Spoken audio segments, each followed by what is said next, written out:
السلام عليكم. للأسف قليلة مصادر عرض الأنمي الرسمية في منطقتنا، لكن لو جينا لأشهرها فهو بدون منازع منصة نتفليكس. ونتفليكس رغم أنها شبكة غير متخصصة بالأنمي بالتحديد، إلا أنها تقدم العديد من الأنميات الرائعة، منها القديم ومنها الجديد رسميا على منصتها. فقلت أعطيكم قائمة بأنميات أنصح فيها شخصيا وبدون ترتيب. استثنينا الأنميات اللي قد تكلمنا عنها مسبقا زي باكي وجابان سينكس، واللي ممكن تشوفون فيديوهاتنا لها تلاقونها في الكاردز. لكن قبل ما نبدأ، القائمة مو ثابتة لأن دائما في تغيير في توفر الأنميات على المنصة، فمعليش إذا غيروها.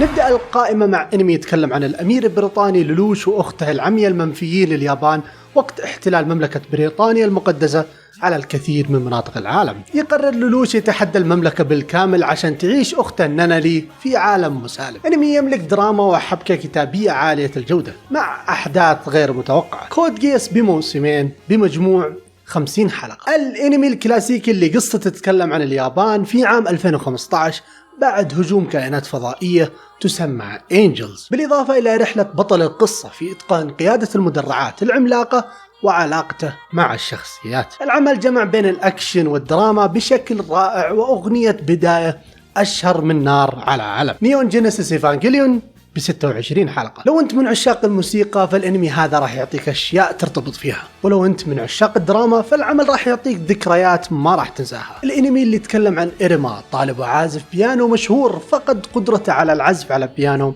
بعد موت أمه، لكن يقابل عازفة كمان في يوم من الأيام وتغير حياته كليا من بعدها. كذبتك في إبريل 22 حلقة. عائلة هيلسنج البريطانية واللي وظيفتها تطهير العالم من مصاصين الدماء عن طريق سلاحها السري، لكن سلاحها هو ألوكارد واللي هو نفسه مصاص دماء. الأنمي يتميز بقوة إنتاجية ضخمة مع سوداوية مناسبة لجوه، ومن هنا معلومة شاطحة، هيلسنج ألتيميت على قصره لأنه أخذ 6 سنوات من 2006 إلى 2012 عشان ينتج 10 حلقات فقط، وطول الحلقة 40 دقيقة. فيلم أنمي درامي رومانسي يتكلم عن فتاة صماء تتعرض لمضايقات شديدة من فتاة يسمى إيشيدا. بعد سنوات من الأحداث هذه يجمع القدر بين الطرفين إيشيدا والفتاة الصماء، ونخوض رحلة معاهم نعيش فيها الأسف والندم والمعاناة والسماح. سايلنت فويس من أفضل أفلام الأنمي اللي تأثرت فيها شخصيا، وانصحكم فيها بجد. لو جاتك فرصة ترجع للزمن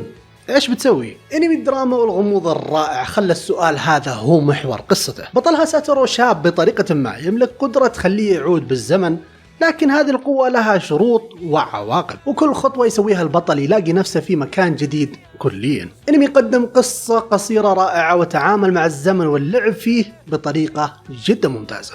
انمي ريزد 12 حلقة. للي شاف فيلم زوتوبيا من ديزني، تخيل نفس العالم لكن بطرح سوداوي للبالغين مع إسقاطات جميلة لمشاكل المجتمع على الشخصيات وعاداتها. دراما وأكشن ورومانسية في ظروف صعبة، كانت خلطة منوعة جميلة. انمي بي ستارز 12 حلقة. في عالم يحكمه قانون الكيمياء، الداخل يساوي الخارج. نعيش قصة أخوين كانوا يحاولون يحلون مأساة من الماضي لكن ما فكروا بالعواقب بشكل كافي، وكان هذا سبب حدوث حادثة مأساوية أخرى له، ومن هنا تبدأ القصة برحلتهم في حل هذه الكارثة. عمل جريء في الطرح ومتقن الإنتاج. براذرهود فولميتال ألكيميست للأسف موجود بشكل جزئي على المنصة، يقول المعروف لا يعرف. الانمي اللي جمع كبار المنتجين والرسامين الحصريين وغير الحصريين وطلعوا متعة بصرية لا توصف. انمي بطل اللكمة الواحدة ون بانش مان موجود بموسمه الأول 12 حلقة. طبعا الليستة ما راح تكمل لو ما ذكرنا أفلام جيبلي، كان صعب اختار منها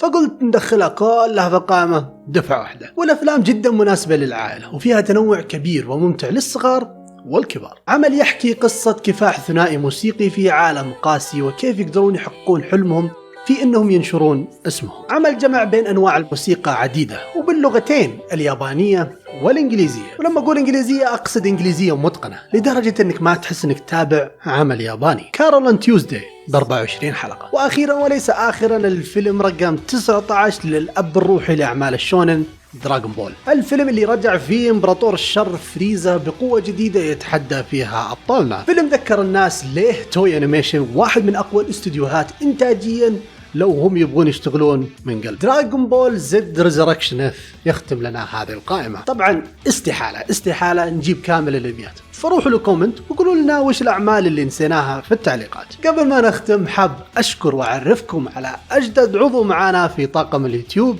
محمد، واللي ساعدنا في ترجمة مقاطعنا وأيضا كتابة بعض النصوص منها هذا الفيديو. ولا تنسوا تتابعونا في تويتر لأن في حصريات سواء بدون كلام أو غيرها ننشرها ومواضيع نناقشها هناك. ولا تنسون اللايك والسبسكرايب والشير، ونشوفكم في الفيديو الجاي على ألف خير.